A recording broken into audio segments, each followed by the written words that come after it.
How do I separate the wheat from the chaff? With this gun in my hand.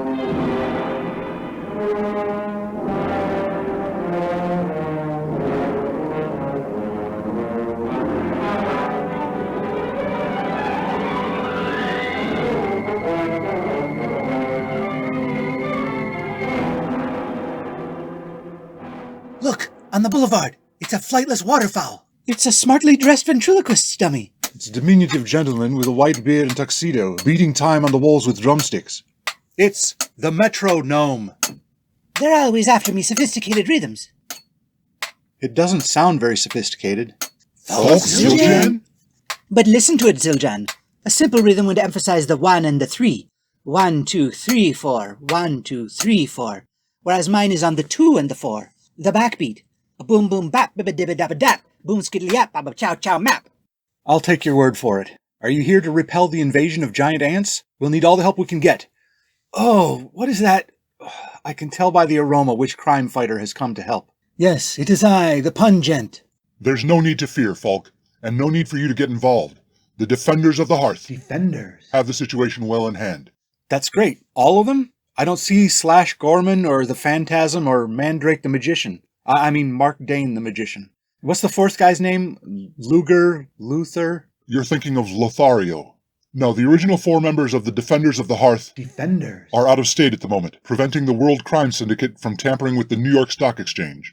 But they aren't the only members of the group. When crisis threatens more than one part of the world, they call us, the newer Hearth Defenders. You really must say the full phrase, old man. Defenders of the Hearth. Keep the branding consistent or they'll call us any old thing. I hadn't heard the pungent was inducted into the Defenders of the Hearth. Can you produce pheromones that will repel the giant ants? We'll soon find out. Do you have any superpowered crime fighters or offensive technology to help in this fight? Well, I take it you've already met the pungent, and everyone's heard of the metronome. My name is Casimir Zwitek. I'm the inventor of a tear-resistant fabric made of polyethylene fibers. I call the substance Zwitek. That sounds good. Is it bulletproof or knife-proof? No, it allows vapors to pass through, but not liquid. It's made to cut easily, but it's very durable, almost impossible to rip. How will that help? Well, I'm sure you've seen the promotional photographs of crime fighters with their torn shirts or ragged jodhpurs. Once I can find a tailor who can work with my Zwitek, I'm hoping to supply shirts and suits for Doc Salvage, the Hulk, Dr. Jekyll, men who fight rough, or who wake up after a transformation and find themselves in tattered clothing. I think there will also be a big market selling Zwitek blouses and dresses to the women who appear in Spicy Detective, Spicy Adventure, Spicy Mystery, Spicy Zeppelin, Spicy Armadillo magazines. Their dresses and underclothes are always torn so you can almost see things. I wish you all the luck in the world. You think you can wrap some giant ants in this stuff? No, I meant to tell you, there are no giant ants.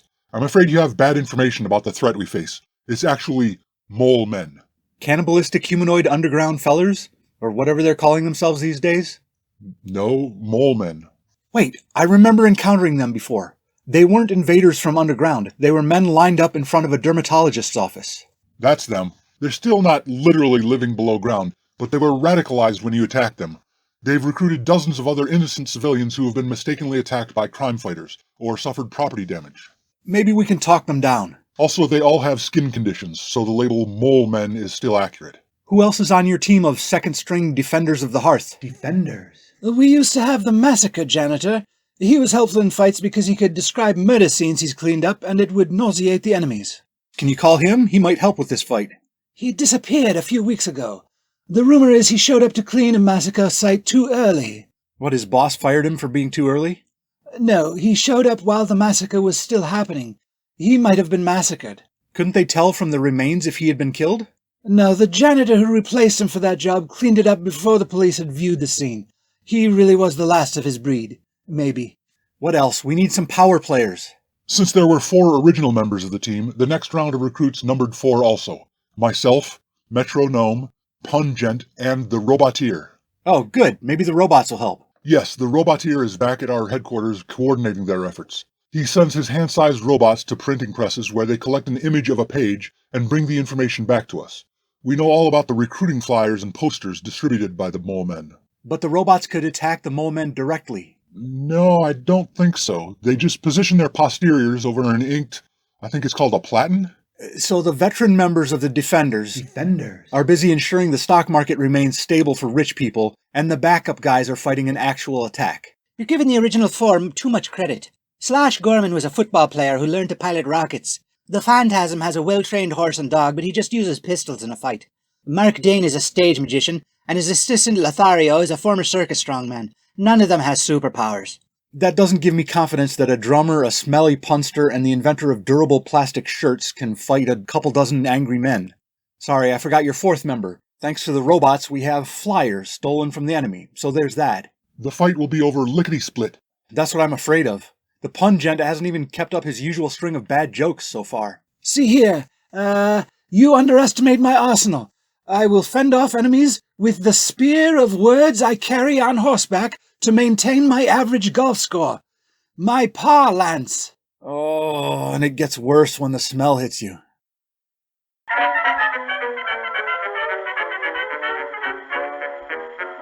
After your nerves are stretched to their maximum by listening to all the suspense and tension of This Gun in My Hand, you can relax by staying tuned to Drama 1310 AM, WPBC, for the comedy stylings of The Mime and Monk Show. And here they are now, right in the studio with me. Let's see what they're up to.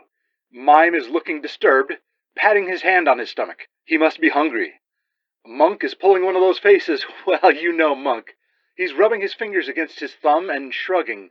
Oh, I see. Besides taking a vow of silence, Monk also took a vow of poverty. He can barely afford to feed himself, let alone share with Mime. Mime just turned on a light bulb over his head. He has an idea. It's probably one of those harebrained schemes only Mime could come up with. He has a smug smile on his face, and he's pushing an invisible broom.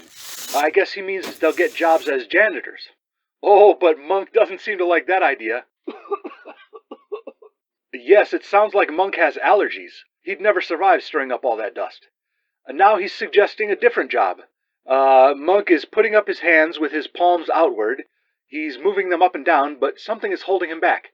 It looks like Monk is trapped inside a glass box. Oh no, Mime is not happy about that. He's wagging his finger. Why is Monk treading on his territory? No, I'm sorry. Monk is using an invisible cloth to polish an invisible pane of glass. He's thinking they could get jobs as window washers. Can you imagine these two clowns 30 stories in the air, hanging from a rig and trying to wash windows? Well, you won't have to imagine it, because I'll describe the whole hilarious adventure, right here on your favorite station for comedy. Drama Radio, 1310 AM, WPBC, Parabellum City.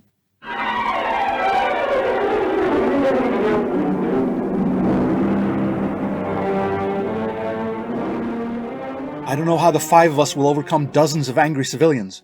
What about the metronome? Is he able to do a Pied Piper rhythm that will hypnotize listeners and lead them away? No, but he can tap them pretty hard with his drumsticks. You know what could equalize the odds in a fight between uneven forces? This gun. We're not using guns. It's not our style. What's the point of bringing drumsticks or smelly wordplay if we're just going to shoot at crooks like every other crime fighter? I don't know, the Phantasm doesn't seem to mind. Or the Shade, or the Spider. Here they come. Let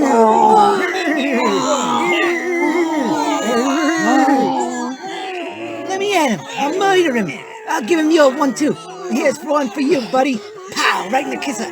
Here comes number 2. And a left, and a right, and a jab. A haymaker. Body blow, body blow. I say, look here, old thing. That's not cricket. A low blow like that isn't even grasshopper. I bet you regret facing me, don't you, buddy? I'm not even being sincere when I call you buddy. There's too many of them. They're carrying away the pungent. I would have thought Metronome would be the first to fall. Look, the robot here must have sent his little spidery robots to help. We're saved. They're crawling up the legs of the mole men. It looks like they're stopping on the mole men's chests. The robots are pressing their abdomens against, they seem to be hunching up and down. Is it possible for robots to be in heat? No, look. That mole man's shirt now has an imprint of the flyer that was impressed on it by the robot. It says, have you ever been wronged by so-called crime fighters? Join us to exact revenge. The mole men strike today at high noon. Only people with moles or dermatological conditions may participate. You mean these 50 jerks don't represent all the innocent bystanders who've been mistakenly harmed by good guys? It appears that these 5 dozen are only the fraction of wronged citizens who also have skin conditions. That's crazy. There must be hundreds more without skin conditions who are mad at us. Why wouldn't the mole men include everyone who felt wronged? Consistency, old boy. The mole men have committed to their joke. By Jove, I admire their stick-to-itiveness. Heads up! They're resuming the fight now that your bid is over. Wait, everyone, please listen. What? What does he want? It's some kind of trick. Please, you might decide to stop fighting each other when you hear this. In fact, I think we'll all be united against this new threat. Mole men will join arm in arm with the defenders. Defenders? As you know, my robots are able to steal impressions from printing presses. Dumb use of robots. Why do you keep explaining that every 2 minutes? One of them has brought me the impression from a print shop north of town. It's an advertisement. The German-American Bund proudly presents a rally in support of Chancellor Hitler. Say, I heard some bad things about them National Socialist fellas. Come on, boys. We can march down to Quinn to pass my brickyard. Free bricks, as many as you can carry. Nah, New York Times says he's cracking down on the commies. That's a good thing. The rally is sponsored by the Brotherhood of Mustache-Twirling Pharmaceutical Profiteers. Who? As well as the Committee to Eradicate Kittens, No, that ain't right. and the Bank of Foreclosing exclusively on old ladies with nubile granddaughters. Hey now. That's my bag. And an organization called Etzkonfog.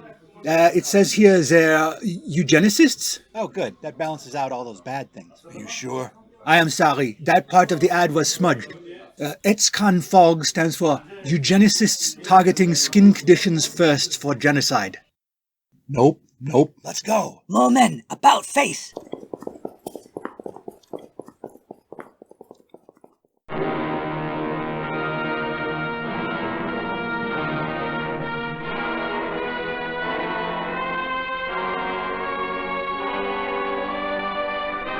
Second String, episode 80 of This Gun in My Hand, was defended by Rob Northrop. This episode and all others are available on YouTube with automatically generated closed captions of dialogue. Visit thisguninmyhand.blogspot.com for credits, show notes, information on how to subscribe, and to buy my books, such as Little Heist in the Big Woods and Other Revisionist Atrocities. Do you have any superpowered crime fighters or offensive technology to help in this fight? This Gun in My Hand!